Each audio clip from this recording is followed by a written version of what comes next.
तो दोस्तों मेरे से बहुत सारे कॉल्स आ रहे थे कि केयर के बारे में बताइए। और मेरे फ्रेंड बैचमेट के साथ भी ऑलमोस्ट सेम हो रहा था, तो मुझे लगा क्यों ना एक वीडियो बनाई जाए और उसमें बताया जाए केयर क्या है, केयर में क्या पढ़ाते हैं, केयर की प्लेसमेंट कैसी है। तो दोस्तों आज मैं इसके बारे में बताऊंगा। माई सेल्फ जितेंद्र कुमार दुबे और मैं एमटेक सेकेंड ईयर में हूँ। मेरी जॉब इंटेल में लगी है। तो सबसे पहले मैं आपको प्लेसमेंट के बारे में बताऊंगा, क्योंकि मुझे पता है कि मैक्सिमम स्टूडेंट पहले प्लेसमेंट देखते हैं और फिर एडमिशन लेते हैं। तो इफ अगर आप केयर में अच्छे से पढ़ते हो और पूरा फोकस करते हो और कुछ सब्जेक्ट आप इलेक्ट्रिकल डिपार्टमेंट से भी लेते हो, तो डेफिनेटली आपका प्लेसमेंट होना तय है। और यहाँ पे प्लेसमेंट मेनली हार्डवेयर के ब्रांचेस में होती है, वीएलएसआई फील्ड में, जैसे Intel, Qualcomm, micron, Texas, max, log devices, Samsung, TSMC. तो ये सब ब्रांचेस में, ये सब कंपनी में आपकी प्लेसमेंट होती है।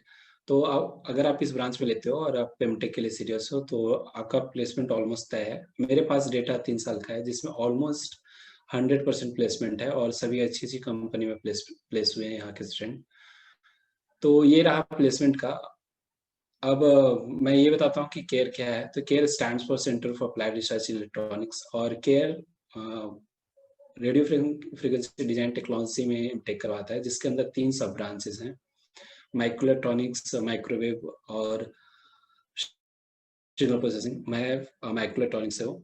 तो अगर आपको इन लॉग और एडीसी में ज़्यादा इंटरेस्ट है, तो आप माइक्रो इलेक्ट्रॉनिक्स ले सकते हो। अगर सिमिलरली अगर सिग्नल प्रोसेसिंग में ज़्यादा इंटरेस्ट है, तो आप वो ले सकते हो, माइक्रोवेव में ले सकते हो। कुछ सब्जेक्ट कॉमन होते हैं, बट कुछ सब्जेक्ट डिफरेंट होते हैं। और जो आपका फाइनल ईयर प्रोजेक्ट है, वो भी आपके इस सब ब्रांच पे डिपेंड करेगा। तो पहले क्या होता था कि यहाँ पे इंटरव्यू होता था और इंटरव्यू के बेसिस पे आपसे ऑप्शन फिल करवा लेते थे, क्या चाहिए आपको, और उसके अनुसार आपको अलॉट कर देते थे।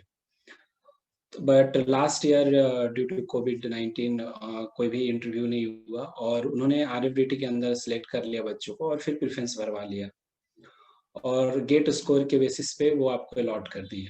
तो होप सो कि इस बार भी ऐसा होगा, बट इन केस अगर ऑनलाइन इंटरव्यू होता है तो आप प्रिपेयर रहें। और अगर आपको माइक्रोइलेक्ट्रॉनिक्स आपको फर्स्ट चॉइस है, तो आप इन लॉ डिवाइसेस और इलेक्ट्रॉनिक डिवाइसेस सर्किट पढ़ें। अगर सिग्नल है तो आप सिग्नल एंड कम्युनिकेशन पढ़ें। अगर माइक्रोवेव है तो आप इलेक्ट्रोमैग्नेटिक वेव और उसमें भी स्मिथ चार्ट पे आप ज़्यादा फोकस करें। और एक चीज़ मैं आपको बता देना चाहता हूँ कि प्लेसमेंट पर्पस के लिए तीनों ही ब्रांचेस हैं, तीनों ही ब्रांचेस से अच्छी प्लेसमेंट होती है। ये बस आपका इंटरेस्ट है कि आप किस तरफ ज़्यादा सब्जेक्ट करना चाहते हो, आप प्रोजेक्ट किस टॉपिक पे करना चाहते हो, उसके लिए ये है। बाकी तीनों ही ब्रांचेस से वीएलएसआई फील्ड में ही मोस्टली प्लेसमेंट होती है। तो दोस्तों, और अब ये बताने के लिए कि केयर में क्या क्या सब्जेक्ट हैं, कितने क्रेडिट के हैं, इसके लिए मैं आपको केयर की वेबसाइट पे ले चलता हूँ और आप भी एक बार केयर की वेबसाइट विजिट कर लेना, गैलरी देख लेना कि यहाँ के लैब कितने अच्छे हैं, कैसे हैं। तो आप एक बार केयर की साइट विजिट कर लेना। तो दोस्तों चलते हैं अब केयर की वेबसाइट पे। हाँ, तो दोस्तों ये आईटी दिल्ली की वेबसाइट है। उसमें आप जाओगे एकेडमिक्स में, तो ये सेंटर में फर्स्ट जो है अप्लाइड रिसर्च इलेक्ट्रॉनिक्स पे क्लिक करोगे, तो ये केयर की वेबसाइट है। तो यहाँ पे आपको इन्फॉर्मेशन मिल जाएगा पूरे केयर के बारे में। आप ये साइट विजिट कर लेना। फिर देखो, आप जाओगे एकेडमिक्स में, तो ये एमटेक है। तो इसमें एमटेक के बारे में पूरा इन्फॉर्मेशन है। तो ये इसमें आपको टोटल 51 क्रेडिट करने होते हैं। फर्स्ट सेम में क्या होता है कि दो कंपलसरी होंगे तीनों के लिए, चाहे वो माइक्रो इलेक्ट्रॉनिक्स हो, माइक्रोवेव हो, सिग्नल प्रोसेसिंग हो, तीनों के लिए आपको ये 2 सब्जेक्ट तो करने ही होंगे। फिर एक ब्रिज कोर्स होता है, जो कि आपको नीचे दिया हुआ है, आप ब्रिज कोर्स की लिस्ट देख सकते हो। और ये ब्रिज कोर्स फिक्स है। तो अगर माइक्रो इलेक्ट्रॉनिक्स है तो उनको ये फंडामेंटल ऑफ सेमीकंडक्टर डिवाइस लेना होता है। माइक्रोवेव है तो basic of RF and microwave. And अगर सिग्नल प्रोसेसिंग हो तो basics of static signal analysis लेना होता है। और फिर एक प्रोग्राम इलेक्टिव है, तो वो आपको लेना होगा अपने डिपार्टमेंट का, जैसे माइक्रोइलेक्ट्रॉनिक्स के लिए लैब होती है, फैब्रिकेशन लैब, वो आपको लेना होता है। इसी तरह सिग्नल प्रोसेसिंग का माइक्रोवेव के लिए है।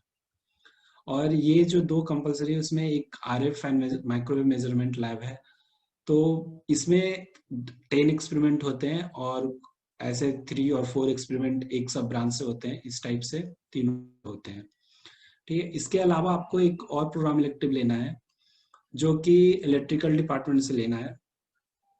वो केयर के प्रोग्राम इलेक्टिव में लिखा हुआ है। और क्या क्या इंपॉर्टेंट सब्जेक्ट हैं वो भी बता देता हूँ। देखो, VLSI फील्ड के लिए MOS VLSI design, analogue integrated circuit, mix signal circuit design, CMOS RFIC design, और एक आप ओपन इलेक्टिव ले सकते हो, सेमीकंडक्टर मेमोरी।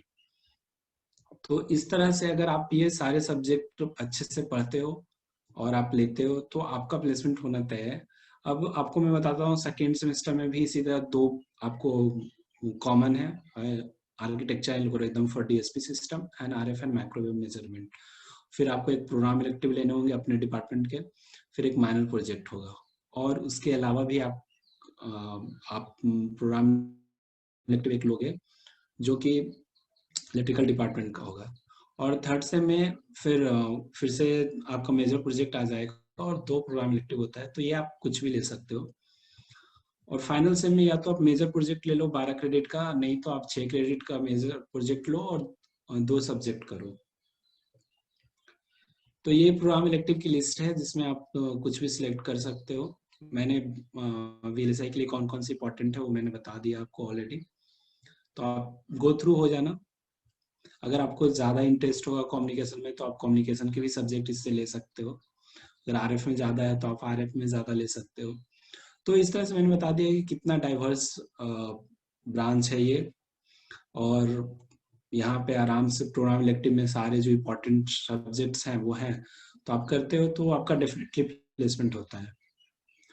इसके अलावा भी अगर आपको कोई डाउट होगा तो आप कमेंट सेक्शन में लिख सकते हो। और मैं अपना कमेंट सेक्शन में अपना ईमेल आईडी भी दे दूंगा, तो आप वहाँ भी ईमेल मुझे कर सकते हो। जितना जल्दी हो सकेगा मैं आपको रिप्लाई करने का ट्राई करूंगा।